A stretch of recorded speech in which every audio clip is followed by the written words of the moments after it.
কি আছে, বিএলও কি কাজ আছে, বিএলও অ্যাপ কি আছে, আইটি নেটওয়ার্ক কি আছে, বিএলও की सजेशन আছে, বিএলও की एक्सपीरियंस আছে, বিএলও की शंका আছে, বিএলও की क्लैरिफिकेशन আছে, এই সব নিয়ে আলোচনা হলো।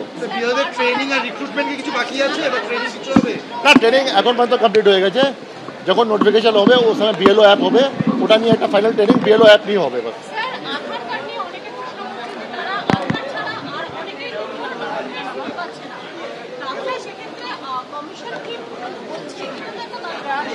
সেটা দেখা যাবে। কোনো এলিজিবল ভোটার বাদ যাবে না, এটা কমিশনের নির্দেশ আছে, কোনো এলিজিবল ভোটার বাদ যাবে না। আধার যেটা আইনে আছে ওটাই আছে, আমি তো কিছু আইন ক্রিয়েট করি না, আধার যেটা আইনে বলে ওটাই হবে। বিএলওদের তরফ থেকে কোনো কোয়েশ্চেন পেলেন, তাদের কোনো ক্লারিফিকেশন কিছু চাইলো? আমরা টু ওয়ে ইন্টারাকশন করলাম। 80% টাইম বিএলওই ক্লারিফিকেশন চেয়েছিলেন, 10-15% শুধু আমরা বলেছি। কি ক্লারিফিকেশন মূলত তাদের কিছু কোন জায়গায় কনফিউশন? না, ক্লারিফিকেশন ওদের নিয়ে ফর্ম 6 নিয়েছিল, 7 ছিল, 8 ছিল, এনভিশন ফর্ম ছিল, কিনা ফিল আপ করবে নি করবে, অনেক ক্লারিফিকেশন ছিল। সেটা দেখা যাবে, যখন হবে দেখা যাবে। এখানে অনেক ডকুমেন্ট আছে, কিছু না কিছু ডকুমেন্ট পেয়ে যাবে, কোনো প্রবলেম নেই। যার লিঙ্ক আছে 2002 SIR সঙ্গে প্রায় 70% থেকে বেশি অনেক জেলাতে আছে, ওদের তো কোনো ডকুমেন্ট লাগবেই না।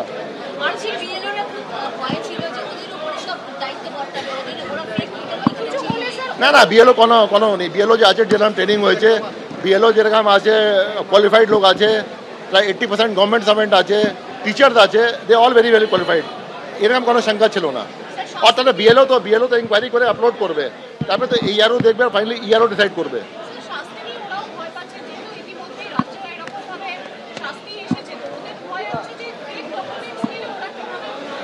শাস্তি নিয়ে তো ওটা যে ইচ্ছাকে গন্ডগোল করেছে, যার মেনজিয়া ছিল গলত ছিল, যে গলত উদ্দেশ্যে কাজ করেছে, ওখানে শাস্তি হয়েছে।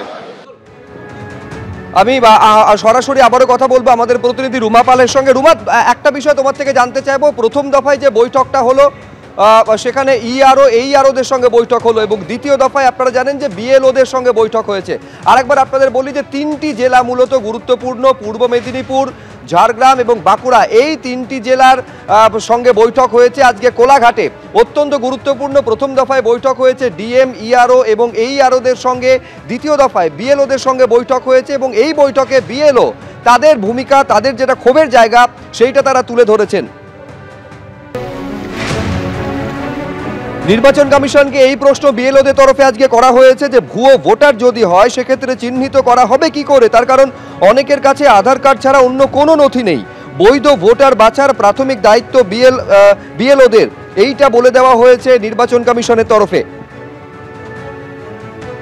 তো আমাদের ছিল বিভিন্ন রকমই প্রশ্ন ছিল, যেমন প্রথম প্রশ্ন ছিল যে ধরুন আমরা যখন ওই ম্যাপিং করছি 2002-এর সঙ্গে 2025-এ, তখন আমরা বাবা মায়ের লিঙ্কেজে ম্যাপিং করেছি, কিন্তু আমরা জানতে চেয়েছিলাম যে ধরুন তার গ্র্যান্ডফাদার বা গ্র্যান্ডমাদারের যদি নাম থাকে 2002-এ, সেটার সঙ্গে ম্যাপিং করবো কিনা। এখন সেটা উত্তর পেলাম, কিন্তু আমরা বিডিও অফিসে যখন ট্রেনিং হয়েছিল তখন সেটার আমরা উত্তর পাইনি। এইরকম অনেক কিছু প্রশ্নের উত্তর জানালেন যে আপনারা নির্ভয়ে লিগ্যাল ওয়েতে কাজ করবেন, ইলেকশন কমিশন যা যা নির্দেশ দিবে সেই নির্দেশ অনুযায়ী, সেই তথ্য অনুযায়ী কাজ করতে হবে, সেই শর্ত অনুযায়ী কাজ করতে হবে। কোনো ইললিগাল যারা ভোটার যদি 2002 লিস্টে না থাকে, সেটাকে 2002 লিস্টে তাদের নাম না থাকে তাদেরকে আমরা বাদ দেব। 2002 যাদের লিস্টে নাম আছে এবং 2025 যাদের আছে বা তাদের লিঙ্কেজ আছে, তারা সবাই থাকবে। আমাদের ইলেকশন কমিশনের বললো একটাই উদ্দেশ্য বা মোটো, যে কোনো ইললিগাল ভোটারকে আমরা রাখবো না, আর কোনো লিগাল ভোটারকে আমরা বাইরে বার করবো না। জিজ্ঞাসা করেছিলেন যে যদি কোনো প্রকার কোনো কিছুর প্রেসার আমাদের ওপর মানে আসে তখন আমরা কি করতে পারি, তো সেটা বলেছেন ওনারা যে ওটা আমাদের কোনো সমস্যা নেই, কারণ আমরা একা নই, পুরো একটা টিম হিসেবে এখানে কাজ হচ্ছে। তখন আমরা আমাদের ঊর্ধ্বতন যারা আছেন তাদেরকেই আমরা জানাবো, ওনারা অবশ্যই আমাদের সাহায্য করুন, ওটা কোনো প্রেসার আমাদের উপর ক্রিয়েট হবে না, মানে পুরোপুরি আশ্বাস দিয়েছেন। আধার কার্ড নিয়ে ওই আধার কার্ডটা ওইভাবে ডকুমেন্ট হিসেবে ওনারা অ্যাপ্রুভ করছেন না। ওই এজ প্রুফ যারা আধার কার্ড দিচ্ছে, এজ প্রুফ ওইটাকে মানছেন না। এজ প্রুফ হিসাবে ওই মাধ্যমিকের সার্টিফিকেট, অ্যাডমিট ওইগুলো দিতে বলছেন। হ্যাঁ, ওইটা সবার জন্যই বলেছেন। যদি কোনো পলিটিক্যাল যদি প্রেশার থাকে ওইগুলো বলছেন যে ওইগুলোর জন্য ভয় পাওয়ার কিছু দরকার নেই, ওইগুলো সবার জন্যই সুরক্ষার ব্যবস্থা থাকবে।